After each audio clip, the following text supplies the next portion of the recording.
Morning friends, good morning to all of you. I am Subir sir from Home Coaching Center, खीरू चौक, भट्टा बाजार, पूर्णिया। और आज class 10th के लिए केमिस्ट्री का पहला चैप्टर लेके आए हैं, chemical reaction and chemical equation.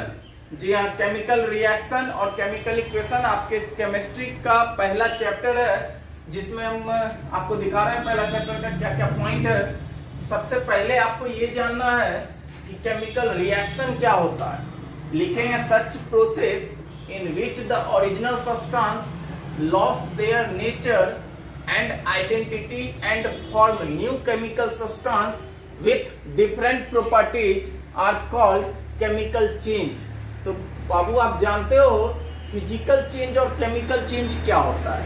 Chemical change में लिखते हैं आपको कि ऐसा प्रोसेस जिसमें अपना ओरिजिनल सब्सटेंस जो है वो अपने नेचर को लॉस करके न्यू केमिकल सब्सटेंस का फॉर्मेशन करता है, जिसका कि प्रॉपर्टीज डिफरेंट होता है, उसे ही कहते हैं केमिकल चेंज। जैसे कुकिंग ऑफ फूड, भोजन का बनना। आपके पास सब्जी है तो सब्जी कच्चा है, उसकी कलर कुछ और होगी, प्रॉपर्टीज कुछ और होगा, लेकिन जब वो बन जाता है तो उसका प्रॉपर्टीज कुछ और होता है। रेस्पिरेशन की जो प्रोसेस है, रेस्पिरेशन भी आपका क्या है, एक तरह का केमिकल चेंज है। तो ये जो केमिकल चेंज होता है, ये केमिकल चेंज के प्रोसेस को ही कहते हैं केमिकल रिएक्शन। कहने का मतलब जो केमिकल चेंज होने का प्रक्रिया है, जो केमिकल चेंज होता है, उस केमिकल चेंज को ही कहते हैं केमिकल रिएक्शन। अब है अगला आपका कैरेक्टरिस्टिक्स केमिकल रिएक्शन का क्या क्या होता है। तो सबसे पहला लिखे हैं फॉर्मेशन ऑफ प्रेसिपिटेट। प्रेसिपिटेट का मतलब होता है कुछ बच जाना। जैसे मान लीजिए कि गन्ना का जूस आप मार्केट में पीने जाते हो, तो गन्ना का जूस निकालने के बाद उसका वेस्ट मटेरियल बचता है, तो वो होता है precipitate. In the reaction between lead nitrate and potassium iodide, lead nitrate और पोटासियम आयोडाइड के सॉल्यूशन को जब हम लोग रिएक्ट करेंगे तो येलो कलर का प्रेसिपिटेट ऑफ लीड आयोडाइड बच जाता है। मतलब जब हम लीड नाइट्रेट और पोटेशियम आयोडाइड का रिएक्शन कराएंगे तो लीड आयोडाइड बनेगा और वो येलो कलर का आपको दिखेगा, उसी को कहते हैं प्रेसिपिटेट। दूसरा है इवोल्यूशन ऑफ गैस। मतलब केमिकल रिएक्शन जब होगा तो गैस भी इवोल्यूट होगा। जैसे Zn प्लस HCl का रिएक्शन किए तो ZnCl2 तैयार हुआ आपका, और हाइड्रोजन गैस आपका इवॉल्व हुआ, मतलब बाहर निकला। ये बैलेंस करके दिखाया गया है। केमिस्ट्री में जब तक रिएक्शन को आप बैलेंस नहीं करेंगे तब तक उस रिएक्शन का कोई वैल्यू नहीं होता है। तीसरा है चेंज इन कलर। कहने का मतलब कि जब आपका केमिकल रिएक्शन होगा किसी भी सब्सटेंसेस के बीच, तो उसमें आपका कलर भी चेंज होगा। जैसे रस्ट, आप देखते हैं कि आपका लोहा जो है वो जंग लगने के बाद कलर चेंज हो जाता है। लोहा का पहला कलर कुछ और होता है, लेकिन जब उसमें कलर होता है तो वो ब्राउन कलर का हो जाता है। तो ये है आपका चेंज इन कलर। फिर है चेंज इन स्टेट। स्टेट आप जानते हैं कि सॉलिड लिक्विड गैस होता है, तो सॉलिड वैक्स जो है आपका मोमबत्ती, वो आपका सॉलिड फॉर्म में होता है, लेकिन वो जलने के बाद, जलने का मतलब केमिकल रिएक्शन होने के बाद उसका जो स्टेट है वो चेंज हो जाएगा और वो आपका वाटर वेपर के फॉर्म में आ जाता है। फिर आपका चेंज इन टेम्परेचर। कहने का सेंस कि जब केमिकल रिएक्शन होगा तो आपका टेम्परेचर भी चेंज होगा।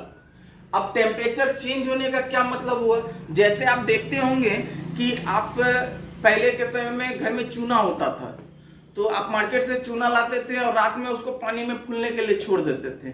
थोड़ी देर बाद आप क्या देखते थे, चूना जो है बॉयल करने लगता था। तो बॉयल होने का मतलब क्या हुआ, उसमें टेम्परेचर बढ़ा। जब आप मार्केट से चूना लाए तो वो तो उतना गर्म नहीं था, लेकिन जब पानी में डाले तो उसका रिएक्शन हुआ, और रिएक्शन होने के बाद उसका टेम्परेचर अप हुआ। तो इसी तरह का दो होता है, एक या तो टेम्परेचर आपका राइज करेगा या फॉल करेगा। तो राइज करने वाले को बोलते हैं एक्सोथर्मिक, उसमें क्या होता है, हीट बाहर आता है आपका। और फॉल टेम्परेचर जिसमें होगा, जिस रिएक्शन में उसमें क्या होता है, हीट आपका एब्जॉर्ब होता है, मतलब हीट वो एब्जॉर्ब करता है, गर्म से वो ठंडा हो जाएगा, उसको कहते हैं इंडोथर्मिक। जैसे कार्बन प्लस ऑक्सीजन C+O2, तो CO2 बना, कार्बन डाइऑक्साइड वही हो गया आपका, तो हीट आपका क्या हुआ, इसमें बाहर आया। N2+O2, और इसमें जब हम हीट देंगे तब आपका नाइट्रिक ऑक्साइड बनेगा। तो कहने का मतलब कि जिस केमिकल रिएक्शन में हीट आपका बाहर निकलेगा उसको एक्सोथर्मिक रिएक्शन कहेंगे, और जिस केमिकल रिएक्शन में हीट आपका एब्जॉर्ब होगा उसमें उसको इंडोथर्मिक रिएक्शन कहेंगे। अब है आपका केमिकल इक्वेशन। केमिकल रिएक्शन जो है आपका, केमिकल चेंज के प्रोसेस को हम लोग केमिकल रिएक्शन कहते हैं। और ये केमिकल रिएक्शन को जब हम लोग फॉर्मूला और सिंबल के माध्यम से दिखाएंगे तो आपको उसको कहेंगे केमिकल इक्वेशन। जैसे मान लीजिए कहीं पर लिखा हुआ है हाइड्रोजन प्लस ऑक्सीजन, तो ये वाटर का फॉर्मेशन होगा, ये हुआ आपका केमिकल रिएक्शन।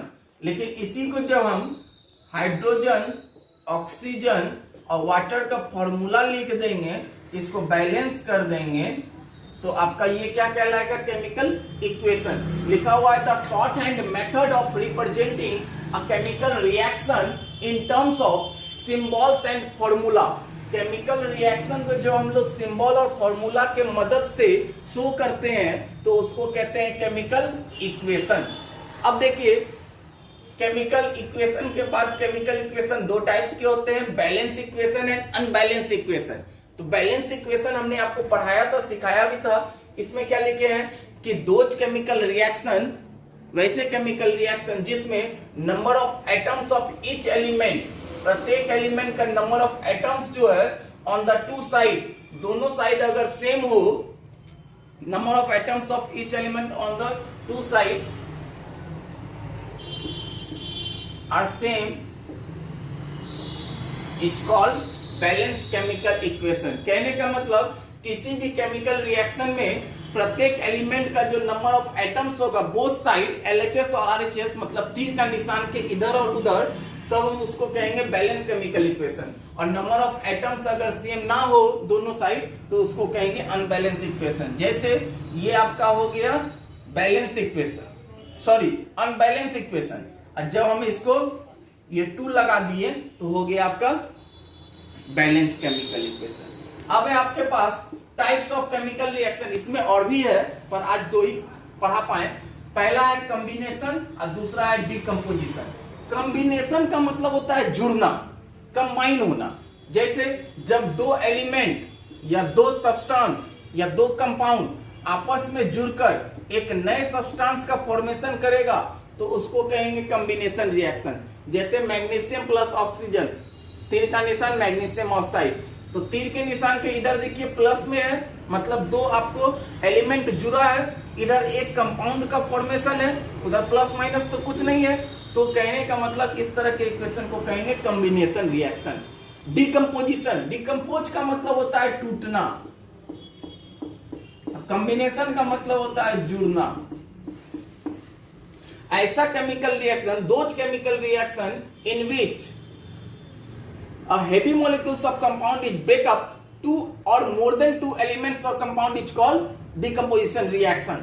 तो कहने का मतलब ऐसा केमिकल रिएक्शन जिसमें एक हैवी मॉलिक्यूल्स ऑफ कंपाउंड जो है वो टूटकर 2 या 2 से अधिक कंपाउंड का फॉर्मेशन करेगा तो उसको कहेंगे डिकम्पोजिशन रिएक्शन। जैसे जिंक कार्बोनेट ZnCO3 को जब हम लोग गर्म किए तो जिंक ऑक्साइड और कार्बन डाइऑक्साइड बना। देखिए इसमें भी क्या है कि जब आप केमिकल रिएक्शन में हीट के माध्यम से तोड़ेंगे तो उसको थर्मल डिकम्पोजिशन कहेंगे, इलेक्ट्रिक करंट के माध्यम से तोड़ेंगे तो उसको इलेक्ट्रोलाइटिक डिकम्पोजिशन कहेंगे, जिसको इलेक्ट्रोलाइसिस भी कहते हैं। और जब सनलाइट के माध्यम से आप उसको ब्रेक करेंगे तो उसको फोटो डिकम्पोजिशन रिएक्शन कहते हैं। ये आपको तीनों रिएक्शन लिखा हुआ है, आप इसको नोट करेंगे, लर्न करेंगे, फिर हम अगले क्लास में इसके आगे वाला टाइप्स ऑफ केमिकल रिएक्शन लेके आएंगे तो फिर आप देखेंगे, लेकिन इसको लर्न करना आपको जरूरी है। आज के लिए इतना ही, धन्यवाद।